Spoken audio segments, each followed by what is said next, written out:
Permiso, diputada presidenta. Adelante, diputada. Amigas, amigos diputados. Hoy se estará aprobando el último presupuesto de egresos de este gobierno, el último del quinquenio gubernamental. Y este presupuesto de egresos reproduce las disminuciones que de manera consecutiva nos ha venido aplicando la Cámara de Diputados Federal en los últimos 2 años. Voy a mencionar una de las tantas disminuciones, porque ya he comentado algunas en esta tribuna, que nos vuelven a aplicar de nueva cuenta a Zacatecas.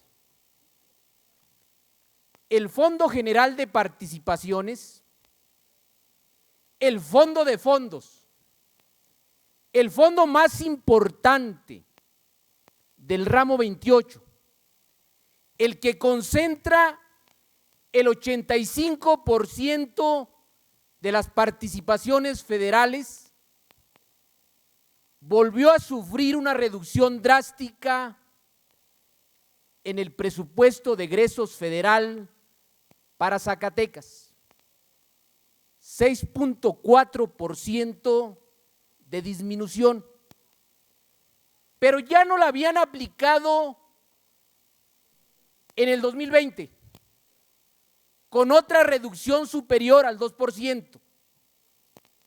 Y es ahí donde valdría la pena preguntarnos cómo es que se compone o cuáles son los indicadores que se toman en cuenta para distribuir el Fondo General de Participaciones. Se los voy a comentar rápidamente. Uno de esos componentes es el crecimiento poblacional, es decir, el crecimiento de la población que tenga la entidad federativa respecto de la media nacional. Zacatecas, en la tabla general, de arriba hacia abajo, se encuentra ubicado en el lugar número 6.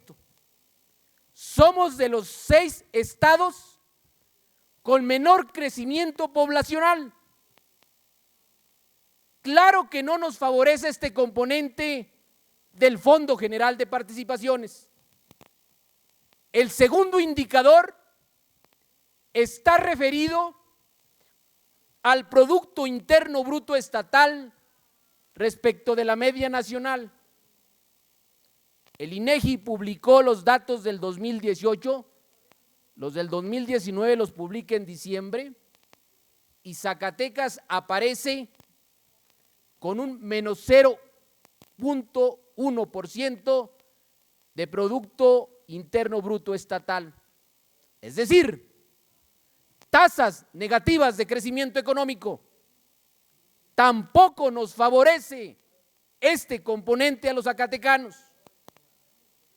El tercer indicador está referido a la recaudación de derechos e impuestos locales respecto de la media nacional o respecto de lo que recaudan las entidades federativas. Zacatecas, si bien es cierto, ha eficientado su recaudación, también lo es que con poco dinamismo económico estos tributos siguen siendo todavía insuficientes. Por eso les diría, ¿saben ustedes cuándo vamos a tener un incremento en el Fondo General de Participaciones? Nunca. Con este esquema de distribución, con este federalismo fiscal, con este orden tributario y de gasto, jamás tendremos incrementos sustanciales en el Fondo General de Participaciones. Pero además un fondo que solo representa el 20% de la recaudación federal participable. Por eso unos gobernadores o muchos levantan la voz y elevan el reclamo para que este fondo llegue al 30 o al 33% de la recaudación federal participable. Si hubiese otros componentes, como la contención de la deuda, por ejemplo, Zacatecas estuviera beneficiado presupuestalmente.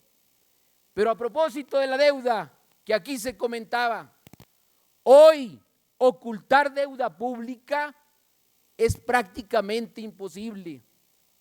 Hasta antes del 2016, que se aprobara la Ley de Disciplina Financiera, los datos que emitía la Secretaría de Hacienda discrepaban de los datos de los gobiernos estatales, incluso de la banca comercial. Hubo excesos, hubo abusos, y algunas de ustedes se acordarán y algunos se acordarán de aquel escándalo mediático que se suscitó en el 2011 en el gobierno de Coahuila, cuando se ocultaron cerca de 28,000 millones de pesos. Eso ya no existe, eso no es posible. Y esto lo comento porque aquí se ha polemizado de si se está ocultando deuda de corto plazo, en el sistema de alertas, en la semaforización que establece la Secretaría de Hacienda. Uno de esos indicadores son precisamente la deuda de corto plazo con contratistas, con proveedores, y en ese indicador Zacatecas viene transitando en semáforo verde desde el segundo trimestre del 2017. No hay manera de ocultar deuda, eso se acabó, y si alguien se avienta ese paquete, seguramente el efecto será más caro que lo que pudiera estar ocultando, porque el día de mañana habría una consecuencia desastrosa con la calificación de las empresas calificadoras, pero además la posibilidad de tener financiamiento a futuro. Finalmente diría, este gobierno ha mantenido de manera sistemática, a rajatabla, de manera inamovible, el no endeudamiento aún en tiempos de pandemia. Habrá quien diga que fue un exceso de prudencia, habrá quien diga que debió endeudarse en un esquema de pandemia y de emergencia sanitaria. Es cuestión de apreciaciones. Lo cierto de todo es que hoy la deuda sigue siendo altamente carísima. El servicio de la deuda hoy nos representa más de 1,100 millones de pesos en este presupuesto de egresos 2021. Me parece, lo dije, este gobierno pasará a la historia de los gobiernos de Zacatecas por no haber endeudado las finanzas públicas, y eso hay que reconocerlo. Es cuanto, diputada presidenta. Para Gracias, hechos. diputado.